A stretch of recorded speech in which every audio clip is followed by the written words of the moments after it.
За намайг Инх хотын Бямбаяр гэдэг арьсан урлын зураач мэргэжилтэй. Суйсыг 2017 онд төгссөн арьсан эдлийн зураач мэргэжилтэй. Сургуулаа төгсөөд уран бүтээлээ хийгээд давхар хэрэглээний зүйлээ хийгээ хостуулаад ер нь бол яг тууштай явж байгаа. Тэгээ ер нь бүтээлээ хийгээ явахд бол маш гоё ингээд захиалагч манаас биднийг маш их хөгжүүлж ирдэг. Өмнө боломжгүй гэсэн зүйлийг заавал хийлгэнсээр байгаа хийлгээд тэрийг нь хийж болоод тэгээд ер нь захиалагчтаасаа бас маш их хөгждөг. Бүтээлээ ер нь бол 3-4 чиглэлд авч явахыг хичээдэг.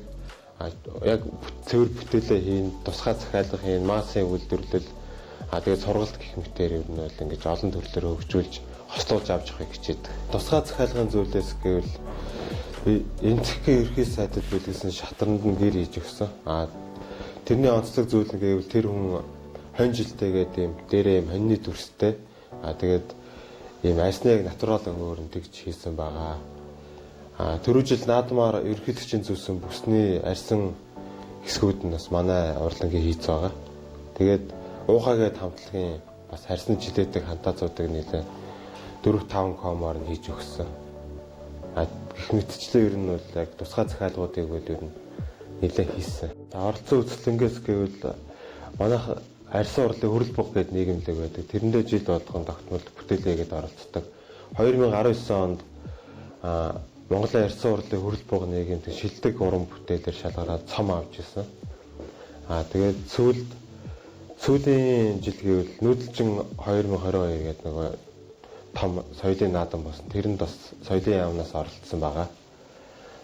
Сүүлд гэвэл хамгийн сүүлд шилдэг гар урлаачдын үзэсгэлэн гэдэг 2000 бүтээлийн үзэсгэлэн болсон. Тэрнээс шилдэг 100 бүтээлийн нэгээр шалгараад бас өргөмжлөл авсан. Гэх мэтчлэн ер нь бол тогтмол үзэсгэлэн яармаг худалдаа гэх мэт юмудаас ер нь идэвхтэй оролцдог байгаа. Манай хийдэг бүтээлээс гэвэл онцлог нь дан гар ажиллагаатай. Тоног төхөөрөмж ер нь бол маш бага ордог. Тэгээд нэг үрчлэн одоо энэ их загвараас ахуулаад одоо энэ өнгө будаг тэгээд энэ скиз тэгээд яг хүнийхээ сонирхолд яг бүрэн нийцэлэн загвараа гаргаад сэтгэлд нь хүртэл хийгээ тэрийг хамгийн гол маш гүйцэтгэл сайтай хийх нь манай ер нь зорилго. За бүтээл бол ер нь бол хугацаа нь бол бүгд адилгүй. Тэгээд бүтээлийн хэмжээ ажиллагаанаас хамаараа янз янз байдаг.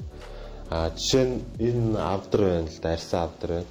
За энэ бараг сүүлийн жил гараа хийж байна. Яагаад гэвэл энэ нөгөө одоо тоногоо хийн, загвараа гаргана, эскизээ хийн. Тэгээд яг энэ тоног хийх гэж загвар нь ямар байх вэ? Тэгээд авдраа хийлгэн. Би ч нөгөө яг арьсаараа л юм хийдэг болохос бүх зүйлээ өөрөө бас хийдэггүй.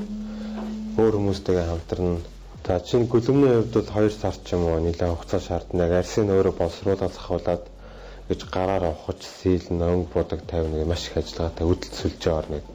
Тэгээд энэ бүгдээс ер нь бол нөгөө манайх үндэсний хэв маягаа маш агуулж бүтээлүүдээ хийх хичээдэг. Эмээлээ олонцог гөлөмч юм уу. Тэгээд энэ яг юу хэлэхэд байна гэхээр залуу хүмүүс гэлтгүй үндэсний өв соёлоо үнэт зүйлээрээ бутаас ялгарна. Тэгээд энийгээ сайн хөгжүүлж цааш нь авч явах хэрэгтэй л гэж боддог. Монгол уран зангилаа сүлжээгээр ер нь дагнж бүтээл хийдэг. Тэгээд энэгээрээ диплом хамгаалжсэн.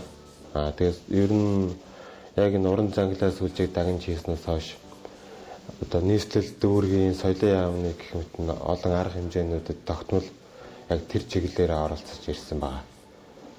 За тэгээд энийгээ хөгжүүлэх тал дээр нэлээд ажиллаад энэ голцоо одоо ахуйгаас үүдэлтэй хазаар ногт сург гэх мэт одоо хэрэглээний зүйлнээс хөгжиж ирээд сүүлдээ энэ сүлжээ зангилаан дотор хээний одоо хэлбэрүүд дүрсүүдийг дотроо шингээдэг дээс бичиг гэж байсан. Энэ нь болохоор зангилаа сүлжээгээр хоорондоо мэдээлэл дамжуулж кодсон тийм бичиг соёлын тийм дурсгал хүртэл байдаг байсан гэдэг юм олон юм их нарийн зүйлүүд байдаг.